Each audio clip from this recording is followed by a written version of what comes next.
Have you ever had that feeling like you're just drowning in data, constantly trying to sort out what's important, what's true, and, well, what actually matters in your own life? What if I told you that dealing with information isn't just, personal struggle we all share, but it's actually a critical element on the global stage, something that's fundamentally shaping everything from national security right through to the future of warfare itself? Today, we're doing a deep dive into how information itself has become, well, a new dynamic of combat power, and how one of the world's biggest organizations, the U.S. Army, is fundamentally rethinking its whole approach to leverage it. We're unpacking the Army's brand new doctrine, ADP 313. It's called Information, just published in November 2023. And alongside that, we've got a really fascinating data literacy primer and some key insights from General Gary Ambrito on preparing for the future. So our mission today is pretty simple. Give you a shortcut to getting up to speed on this really vital topic. We'll pull out the most important nuggets, connect the dots between military strategy and maybe your own experience just navigating the information age, and hopefully offer some surprising facts that leave with a fresh perspective on the power of information. Okay, let's jump in. Yeah, what's really fascinating here, I think, is how this isn't just about new technology. It's not just gadgets. It's really a complete evolution in thinking. A paradigm shift, you could say, in how both humans and automated systems derive meaning from information and then act on it, turning it into a decisive advantage. It really redefines power today. Okay, so let's start with the Army's view. ADP 313, it's their first publication ever just on information.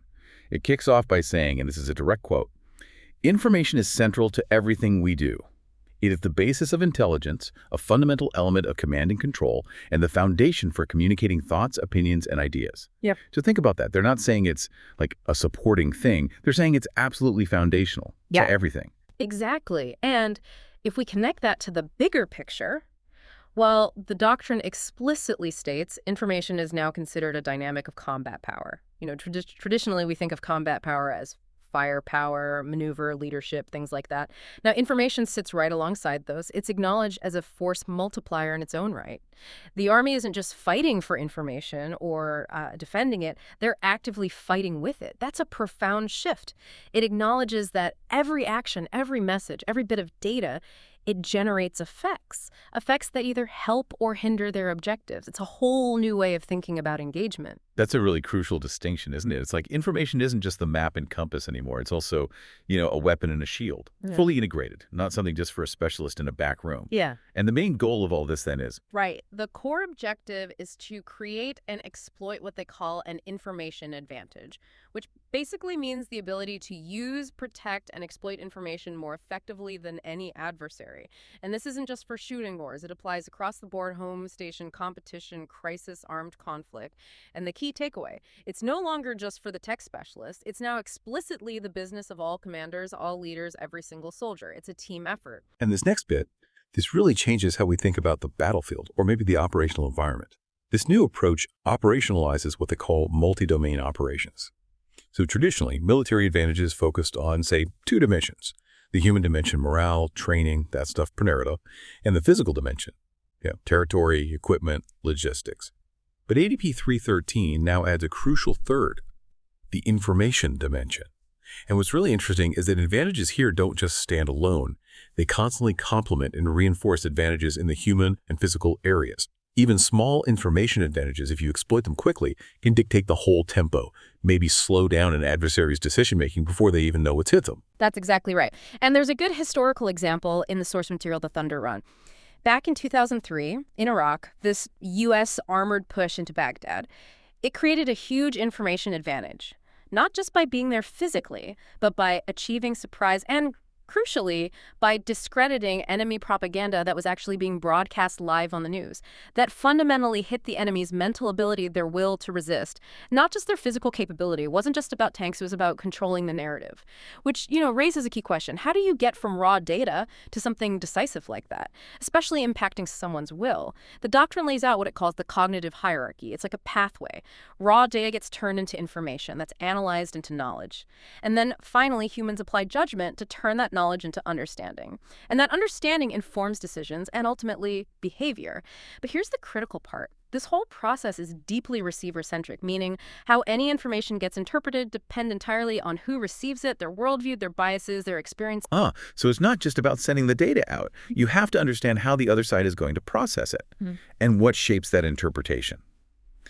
The document lists some fascinating factors, things like attitude, bias, cognition, expertise, even instinct, language, memory, narrative, perception. Wow, that's a complex web determining how you and, critically, adversaries make sense of the world and act.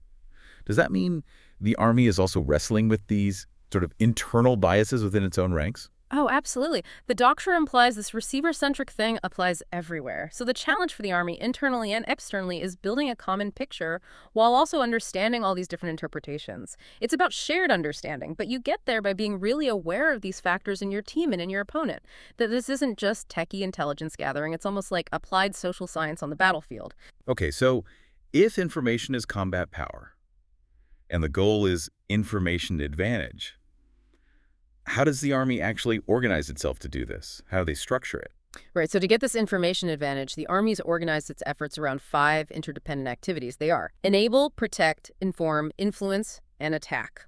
And importantly, these aren't like separate departments. They're meant to be woven into everything the Army does, using capabilities from all the traditional areas. Let's maybe break those down. Sure. First up is enable. This is really about fostering shared understanding and enhancing command and control, or C2. It includes setting up reliable C2 systems, running the processes to keep everyone synced up, and constantly improving the understanding of the whole operational environment. And a key part here is emphasizing relevant information. It's got to be accurate, timely, usable, complete, precise, and reliable. Otherwise it's just noise, right?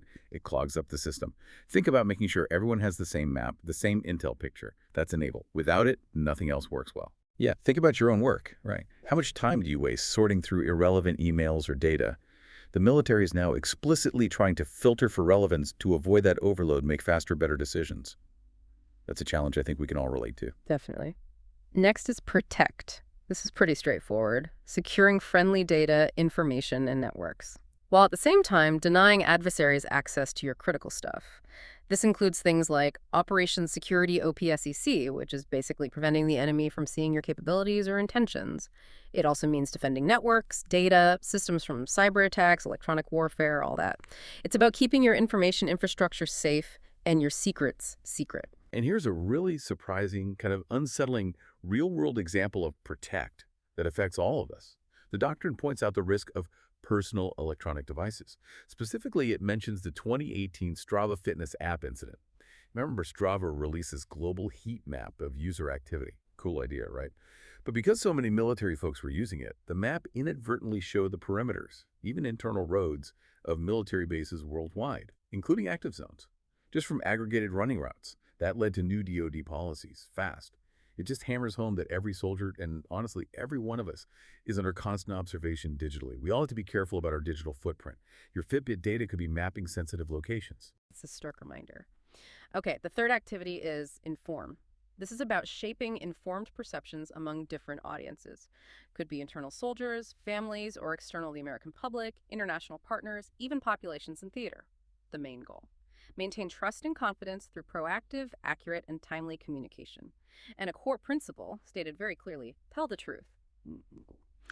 They recognize that deceiving the public, even if it seems useful short-term, just undermines trust in the long run. ADP 313 also notes that speed is a third consideration when countering misinformation and disinformation, because the first side that presents the information often sets the context and frames the public debate. It's a race.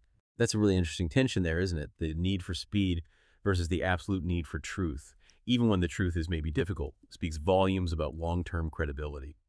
Okay, fourth activity, influence. This sounds more overt. It's about shaping or altering opinions, attitudes, and ultimately behavior of threats and other foreign actors. This involves things like military deception, MILDEC, or tactical deception, TACD, and also military information support operations.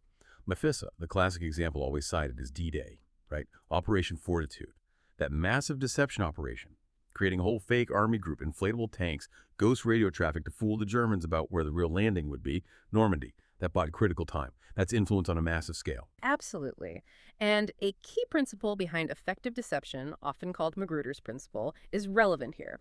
It basically says it's far simpler to devise deception that closely aligns with the threat's existing beliefs than to change those beliefs. So you're not trying to sell them a whole new reality. You're just subtly nudging them down a path they're already inclined to believe anyway. Think about clever advertising. It doesn't try to change your core values, usually. It frames the product to tap into something you already want or believe. Little nudges, not big shoves. And the final activity is attack. This is about directly messing with the threat's ability to exercise command and control. C2. This can be physical destroying a command center, but it also includes electromagnetic attacks like jamming radios, cyberspace attacks, denial of service, disruption, destruction, even manipulation of their systems.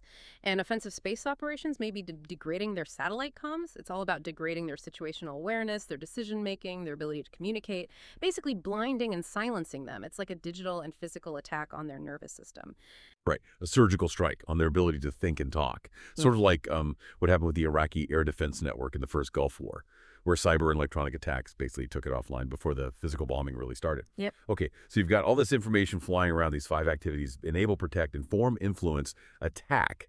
How do individual soldiers and leaders actually make sense of it all? How do they turn this flood into usable insight?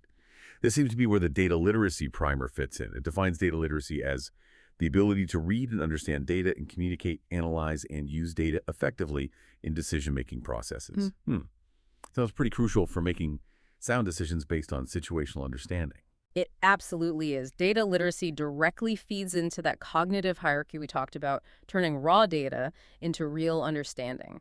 Because raw data on its own isn't much use. It needs processing, analysis. But, and this is key, leaders have to be able to critically evaluate the results, not just blindly accept what the algorithm spits out. I need to ask, where did this data come from? Are there biases? Does the analysis actually answer my question? It's about informed skepticism, you could say. And the primer stresses that leaders need to ask SMART questions. You know, the acronym: specific, measurable, action-oriented, relevant, and time-bound.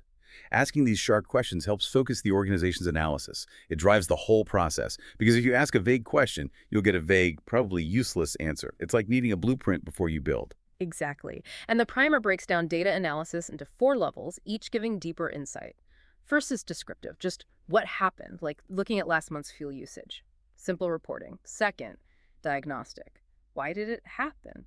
Why did fuel use spike? Was it unexpected training? A leak? You investigate. Third, predictive. What will happen? Based on trends, are we likely to run short on fuel next week? Forecasting. And finally, the most advanced, prescriptive. What should happen? What actions should we take now to prevent running out of fuel, reroute supplies, change usage, recommending action? Yeah, those aren't just jargon. They're levels of understanding that help you listening right now move from just watching things happen to actually shaping outcomes. Think about, say, managing your personal finances. It's the same progression. Descriptive. What did I spend last month? Just looking at the bank statement. Diagnostic. Why did my restaurant spending jump? I ate out every night that week. Predictive. Will I hit my savings goal this month at this rate? Probably not. Descriptive. Okay, what specific actions do I need to take? Cook more.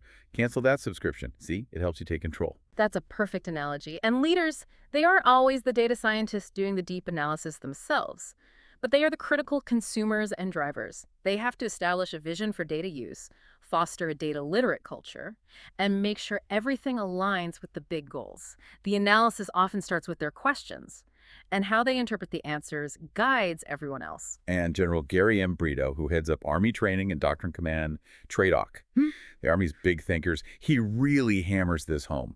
He says that, look, the world has changed, space, cyber, AI, all that, but the need for warfighting readiness has not changed. He emphasizes that all the fancy new tech means nothing without soldiers and leaders who can leverage all the tools with the mental agility, confidence, and understanding needed to win. So it always comes back to the people. Precisely. Which reinforces that ADP 313 principle. Information advantage is soldier-enabled. Every single soldier has a role collecting, assessing, processing, communicating, protecting information. So data literacy isn't just for analysts or officers. It's a core skill for everyone, from recruit to general. It's really a foundational competency now. But of course, this whole information fight isn't one-sided. It's definitely a two-way street. The doctrine makes it clear that adversaries are also heavily engaged in threat information warfare. Input. Their goals. Well, they try to blur the lines between peace and war, control information access for their own people, shape environments with their narratives, and crucially, deny us good information. They're playing the same game. And we've seen some pretty clear examples recently. You mentioned China's 3 warfare strategy. That's public opinion media, psychological, and legal warfare, all used to push claims in the South China Sea, often without direct conflict. Or think about Russia and Ukraine back in 2014. Manipulating media, pushing nationalist stories, disrupting Ukrainian communications, all contributing to the annexation of Crimea and wider destabilization. These aren't just skirmishes, they're information battles with huge real-world impacts. Which leads to a pretty stark reality outlined in the Doctrine. Army leaders have to assume they are under constant observation from multiple domains. Adversaries use everything from satellites down to just monitoring social media, open source intelligence. Every action, every online post potentially becomes intel for them. This constant scrutiny demands a whole new level of discipline, really. So, okay, what does all this mean for you, just living your daily life? Well, the military explicitly warns about the risks from personal devices, social media, how they could leak sensitive info. The same principles, they talk about OPSE, obscuring friendly actions, being aware of the message their actions convey. Those apply to all of us now, navigating this incredibly data-rich, often confusing world. It really is a continuous fight for information, and we all have a part to play, consciously or not, protecting information, using it ethically. Your digital footprint matters in ways you might not even realize. It's part of this huge global landscape. So let's recap. Today, we've really dug into how the U.S. Army is redefining conflict by putting information right at the center. From that foundational shift, seeing information as combat power and aiming for information advantage to ADP 313 through those 5 key activities: enable, protect, inform, influence, and attack. And down to the critical role of individual data literacy for every single person in uniform.